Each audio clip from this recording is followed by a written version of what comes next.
The birth of Siddharth Gautam, इसका मतलब है सिद्धार्थ गौतम का जन्म। एक समय की बात है, हिमालय की तलहटी में कपिलवस्तु राज्य था।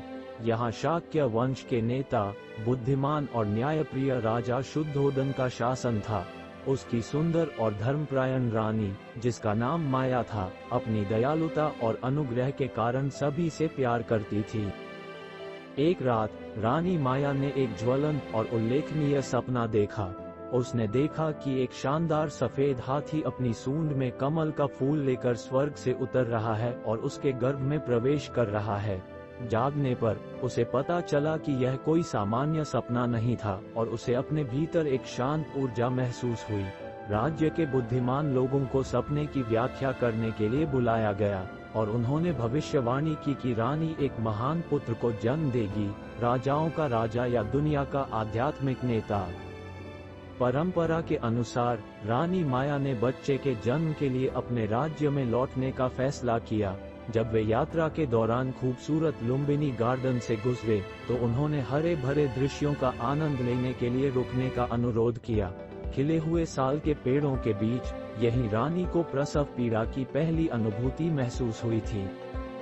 अपनी सहेलियों की मदद से रानी माया ने साल के पेड़ की एक शाखा पकड़ ली और फिर किसी अन्य के विपरीत एक दर्द रहित प्रसव में उसके दाहिनी ओर से उसके बेटे का जन्म हुआ। ये 623 BC छठे चंद्र माह की पूर्णिमा थी। जिस शिशु का जन्म हुआ वह कोई आम बच्चा नहीं था। उपस्थित लोगों को आश्चर्यचकित करते हुए नवजात शिशु ने 7 कदम उठाए और प्रत्येक कदम पर उसके पैरों के नीचे एक कमल का फूल खिल गया। फिर एक हाथ से स्वर्ग की ओर और दूसरे से पृथ्वी की ओर इशारा करते हुए उन्होंने घोषणा की, मैं सबसे प्रमुख हूँ, यह मेरा आखिरी जन्म है, अब और कुछ नहीं होने वाला है। चमत्कारी जन्म की खबर राजा शुद्धोदन तक पहुंची और उन्होंने अपने बेटे का नाम सिद्धार्थ रखा, जिसका अर्थ है वो जो अपने लक्ष्य को प्राप्त कर लेता है। राजकुमार के भविष्य की भविष्यवाणी करने के लिए एक बुद्धिमान दृष्टा असिता को बुलाया गया था। दृष्टा ने भविष्यवाणी की कि यदि राजकुमार महल में रहेगा तो वह एक सार्वभौमिक सम्राट बन जाएगा। हालांकि अगर वह महल छोड़ दे और जीवन और मृत्यु की वास्तविकताओं को देखे तो वह एक विश्व प्रसिद्ध आध्यात्मिक नेता बन जाएगा। दुख की बात है कि जन्म देने के 7 दिन बाद रानी माया का निधन हो गया और सिद्धार्थ का पालन पोषण उनकी मौसी महाप्रजापति गौतमी ने किया। जैसा कि अनुमान लगाया गया था, सिद्धार्थ एक असाधारण बच्चा था जो बौद्धिक और शारीरिक गतिविधियों में काफी क्षमता दिखाता था। राजा शुद्धोदन अपने बेटे को जीवन की कठोर वास्तविकताओं से बचाना चाहते थे जो उसे आध्यात्मिक पथ पर ले जा सकते थे।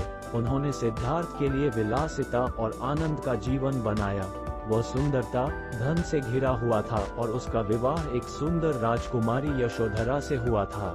हालांकि नियति के बीज पहले ही बोए जा चुके थे और सिद्धार्थ के जीवन में एक गहरा मोड़ आना था जो उन्हें एक ऐसे रास्ते की ओर ले जाएगा जो दुनिया को हमेशा के लिए बदल देगा।